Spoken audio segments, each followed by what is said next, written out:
336 run. जी हाँ, 336 runs is the victory. और जितनी शानदार ये टीम इंडिया के लिए जीत थी, उतनी ही एम्बैरसिंग डिफीट थी ये इंग्लैंड के लिए। जितनी ही शानदार बैटिंग परफॉर्मेंस थी इंडिया की, उतनी ही टेक्टिकल फेलियर थी ये इंग्लैंड की। जितनी भी हमने गलतियां की हों इस टेस्ट मैच में टेक्टिकली, उससे ज्यादा बड़ी बड़ी गलतियां इस लप्पेबाज तुक्केबाज टीम इंग्लैंड ने की है, और इसे कहने में कोई भी शक नहीं होना चाहिए। इंग्लैंड कंप्लीटली अपने ही घर पर, अपनी ही स्ट्रेटजी पे, अपने ही हिसाब किताब करने के चक्कर में फंस गया। और टीम इंडिया के लिए, डिस्पाइट टीम इंडिया की नीयत पर मैंने सवाल उठाए हुए हैं। Despite team India bits and pieces players को बहुत कॉन्फिडेंस में रखती है और उन पे रिलाई करती है। डिस्पाइट बॉलिंग में कहीं ना कहीं प्रॉब्लम्स थी, बट हमने वो सारी चीजों में ओवरकम कर लिया। क्या ये हमारी टेक्टिकल और हमारी ब्रिलियंस ज्यादा थी, या इंग्लैंड की फेलियर? वेल, जीत का श्रेय पूरी हमारे ऊपर है। हमने कहीं ना कहीं जो स्ट्रेटजी इंग्लैंड ने बनाई थी, जिस तरह इंग्लैंड हमें हराना चाहता था, उसे कंप्लीटली खत्म कर दिया और ये बता दिया कि तुम्हारे ही घर पर, तुम्हारे ही हिसाब किताब, तुम्हारे ही सारे फेवरेट जो भी तुम चाहते थे करना, उसके अगेंस्ट हम उससे ज्यादा बेहतर करेंगे। टीम इंडिया अपने आप को लकी महसूस करे कि ये इंग्लैंड इतनी फिसड्डी है, या हमारे bowlers specially the Akashdeep and Siraj की जोड़ी ऑल ऑफ अ सडन इतना अच्छा परफॉर्म कर गया, जो शायद हम परफॉर्मेंस की उम्मीद कर भी नहीं रहे थे। But it's all well that ends well, क्योंकि रेन कुछ इंपैक्ट किया, बट उससे ज्यादा इंपैक्ट कहीं ना कहीं इंग्लैंड की ट्रैजिक बैटिंग ने किया। और लप्पेबाज टीम, मैं इसे ऐसा ही नहीं कहता हूं। बट एक चीज मानने वाली है बॉस, जब जसप्रीत बुमराह खेलता है, आई डोंट नो पूरी की पूरी बॉलिंग लाइनअप क्यों रिलैक्स होकर बैठ जाता है, और सिर्फ जसप्रीत बुमराह को ही सारे काम करने पड़ते हैं। और जब जसप्रीत बुमराह नहीं खेल रहा होता, may be sense of responsibility सबके ऊपर आती है, और सब सोचते हैं कि मैं परफॉर्म करूंगा, मैं परफॉर्म करूंगा। वो बात चलती है ना कि व्हेन जस्सी भाई प्लेस, मोहम्मद सिराज कहता है आई ओनली ट्रस्ट जस्सी भाई। और जब खुद खेलते हैं और जसप्रीत बुमराह नहीं खेल रहे होते हैं, then Siraj only believes in himself. Akashdeep और सिराज की जोड़ी कमाल की रही इस टेस्ट मैच में, और Akashdeep, Siraj and Jasprit Bumrah next test match के लिए इट विल बी ग्रेट। मेरी पर्सनल सजेशन है चौथा सीमर अर्शदीप को भी डाल दिया जाए। It could be a brutal of a bowling attack. Prasidh Krishna की खामियां हमें दिखी हैं, हालांकि मैं बहुत हाईली रेट करता था इस बॉलर को, but I think he have got his enough chances. और जिस तरह हमारी बैटिंग परफॉर्म कर रही है, मुझे पर्सनली मे भी लगता है कि इंग्लैंड अब फंस गई है। इंग्लैंड अगर बैटिंग ट्रैक दे, तो इंडिया टीम की बैटिंग देखकर वो पूरी तरह से नॉकआउट हुए पड़े हैं। और अगर वो बॉलिंग कहीं ना कहीं पिच देना शुरू करें, तो उनके बैट्समैन जो बैटिंग पिच पर रन नहीं बना पा रहे हैं, वो क्या करेंगे? सिर्फ और सिर्फ एक छोटा सा पॉजिटिव इंग्लैंड अगर लेकर जाना चाहता है second inning of the second test match से, वो ये है कि अनलाइक दी फर्स्ट इनिंग, कि 0-0 के हिसाब से जिस तरह उनकी टीम ऑल आउट हुई थी और केवल एक पार्टनरशिप के बलबूते उनके रन बने थे, पहले टेस्ट मैच में भी कुछ ऐसा ही था। बेन डकेट की इनिंग की बदौलत ये चेज कर बैठे थे। आप इस इनिंग में एटलीस्ट 20-25-30 रन कंबाइंड काफी आए हैं, इससे ज्यादा कोई पॉजिटिव नहीं है। और टीम इंडिया भरपूर तरीके से पॉजिटिव लेकर जाएगी। हालांकि मैं ये बिल्कुल नहीं कहूंगा टीम इंडिया की स्ट्रेटजी सही थी। टीम इंडिया ने बैटिंग या बॉलिंग या ओवरऑल टीम कॉम्बिनेशन सही खिलाया था। ये वही है कि आपका तीर लग गया, नहीं तो वो तुक्का कहलाता। अब आपका क्योंकि वो दाव सही बैठ गया है, तो आपका वो तीर है। शुभमन गिल सेंसेशनल भाई, कप्तानी रास आ गई है लड़के को।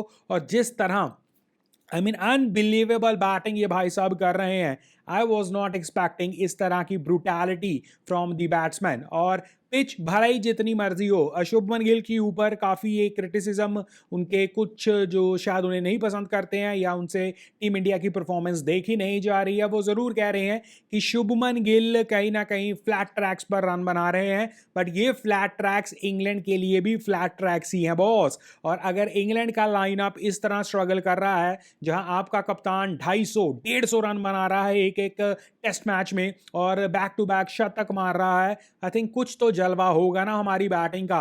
और ये भी नहीं कह सकते कि इंग्लैंड को कंडीशंस का नहीं पता, इंग्लैंड के लिए ये कंडीशंस अननोन है या इंग्लैंड के बॉलर्स इतने खराब हैं, क्योंकि सिर्फ शुभमन गिल ही क्यों इस तरह का सेंसेशनल परफॉर्मेंस दिखा रहा है, क्यों करुण नायर नहीं कर पाया, क्यों वो वाशिंगटन सुंदर या नीतीश रेड्डी नहीं कर पाया, क्यों बाकी के बल्लेबाज उस तरह एडवांटेज नहीं उठा पाए, चाहे केएल राहुल ही आप उसमें ऐड कर लो, क्यों ये बाकी प्लेयर्स उस तरह एडवांटेज नहीं उठा पाए। सो ऐसा नहीं है कि इंग्लैंड की बॉलिंग इतनी खराब है और हमें इतना आसान बैटिंग मिला है, क्योंकि पिच सबके लिए सेम है। सो ये चीज़ हमें देखने लायक बात होगी। हमने गलतियां की हैं इस टेस्ट मैच में, स्पेशली विद द बैट या एक लाइनअप जो हमने खिलाया है, हमने गलतियां ज़रूर की हैं। इवन हमारी बॉलिंग में भी we can see some loopholes, but England के लूप होल्स और इंग्लैंड की टेंशंस कुछ ज़्यादा बड़ी हैं। और क्या इंग्लैंड नेक्स्ट टेस्ट मैच में वापसी कर सकता है? वेल, यहीं पर एक ट्विस्ट है, क्योंकि इंग्लैंड को ना ही केवल और केवल अपनी परफॉर्मेंस को ऊपर लेकर जाना होगा, बट उनकी ये स्ट्रेटजी कि उनकी बेसबॉल दिखे कि रन मारती है, उन्हें बैटिंग पिचेस देना बंद करना होगा। अब यहां पर अगर वो बैटिंग पिचेस देना बंद करेंगे तो उनकी बेसबॉल, वैसे ही तुक्का लप्पा क्रिकेट मैं कहता हूं उसे, वो पूरी तरह से बची कुची भी एक्सपोज हो जाएगी, क्योंकि जो रूट का ना चलना इस लाइनअप में ये बहुत बड़ी प्रॉब्लम है। और जब तक जो रूट नहीं चलेगा इंग्लैंड स्ट्रगल करेगा।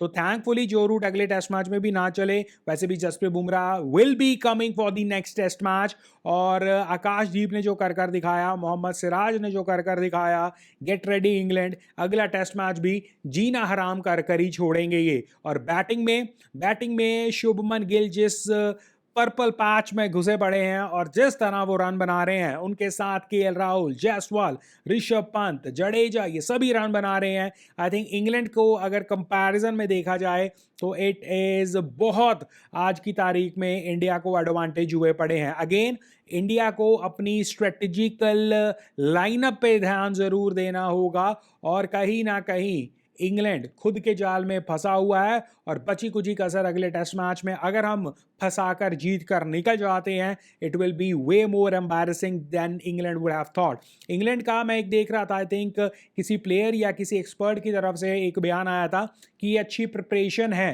एशेस के लिए। वेल, अच्छी प्रिपरेशन डेफिनेटली है, क्योंकि सच एक स्ट्रॉन्ग साइड आपके अगेंस्ट मैच लगा रही है और जीत भी रही है। सो दैट मीन्स आपको बहुत कुछ लर्न करने को मिलेगा। बट कहीं ना कहीं इंग्लैंड की इस वक्त प्रॉब्लम उसका ऑपोजिशन का बहुत ज़्यादा अच्छा खेलना नहीं है। इंग्लैंड की प्रॉब्लम है इस वक्त उनके खुद के जो लप्पेबाज हैं वो रन ना बना रहे हैं, और उनकी बॉलिंग स्ट्रगल कर रही है। और ये सभी चीज़ें कहीं ना कहीं इंग्लैंड के लिए और ज़्यादा प्रॉब्लमैटिक सिचुएशन हो जाएगी आने वाले टेस्ट मैचों के लिए। गौतम गंभीर को क्रेडिट के बारे में बातें चल रही हैं।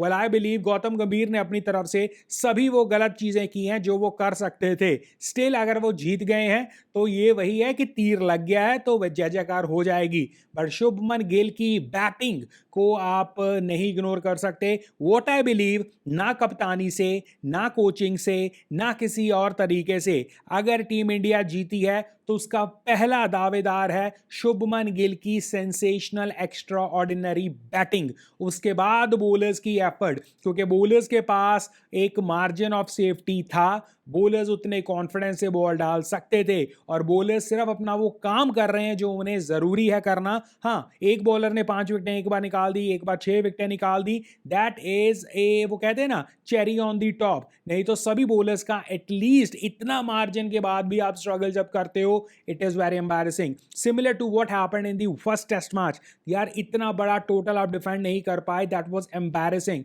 और वो भी एक ही बंदा लेकर निकल गया, वहां पर कप्तानी का भी फॉल्ट था। तो जब तक शुभमन गिल या टीम इंडिया इतने मैसिव स्कोर को बना रही है, आई थिंक बहुत बड़ा क्रेडिट बैट्समैन का ले जाए हैं। नॉर्मली आप बॉलिंग के तौर पर टेस्ट मैचेस विन करते हो, बट मुझे ये कहने में कोई शंका नहीं है कि अगर बैट्समैन आपको इतना बड़ा मैसिव आपको एडवांटेज ना देते, आपके बॉलर्स भी उस तरह नहीं कर पाते possibly. So it is the combined team effort of the batsman and bowlers, but credit to Shubman Gill की स्टैंड आउट बैटिंग। और I hope next 3 test matches तो बचे हैं, शुभमन गिल रिकॉर्ड पे रिकॉर्ड, इतिहास पे इतिहास बनाते रहेंगे। शुभमन गिल को कप्तान होना चाहिए था या नहीं, ये मैटर नहीं करेगा अगर शुभमन गिल ये सीरीज जीत कर ले जाएंगे। शुभमन गिल टेस्ट मैचेस में होने चाहिए या नहीं, अब ये डिबेट काफी वक्त के लिए नहीं की जाएगी क्योंकि उनके रन्स आ गए हैं। गौतम गंभीर की स्ट्रेटजीज के ऊपर क्वेश्चन मार्क लगता रहेगा अगर वो इस तरह के काम का कारनामे करते रहेंगे, बट अगर जीतते रहेंगे तो उन्हें एक लाइफलाइन मिलती रहेगी। सो लेट्स सी कि इंग्लैंड का रिस्पांस क्या होता है, क्योंकि इंग्लैंड मेरी नज़र में has been pathetic with their batting, और इसीलिए लप्पेबाज इन्हें मैं कहता हूं, और इसीलिए पॉसिबली टेस्ट मैच खेलने का मानदा ही नहीं है इनमें। और ये मैं टाइम एंड टाइम बार बार ये चीज़ कहता हूं, एक टीम जो 80 ओवर नहीं खेल पाती, एक टीम जो एक टेस्ट मैच को एक दिन के लिए नहीं बचा पाती, डिफेंस करने की कोशिश में वो बोल्ड हो जाते हैं, अटैक करने की कोशिश में वो आउट हो जाते हैं, और वो पिच की ना कंडीशंस का फायदा उठा पाते हैं, ना वीक बॉलिंग का फायदा उठा पाते हैं, रादर अपनी पोल खोल देते हैं। So that is what England cricket is all about. सिर्फ हुआ है फ्लैट पिचेस पे वीक बॉलिंग लाइक पाकिस्तान या एक कमज़ोर टीम के अगेंस्ट ये रन मारने को शेर हैं, बट जब इन्हें कोई कंपटीशन मिलता है, नॉट सेइंग कि इंडिया से कंपटीशन मिलता है, इन्हें जब भी कंपटीशन जेन्युइनली मिलेगा कि टेस्टिंग कंडीशंस होंगी, ये स्ट्रगल करेंगे। हाँ, आंखें बंद करके लपेबाजी मारनी है तो वो टाइम एंड टाइम लगती रहती है क्योंकि फ्लैट पिचेस आप दे रहे हो, और वही फ्लैट पिचेस की हकीकत इंडिया ने खोल दी है, इनकी पोल खोल दी है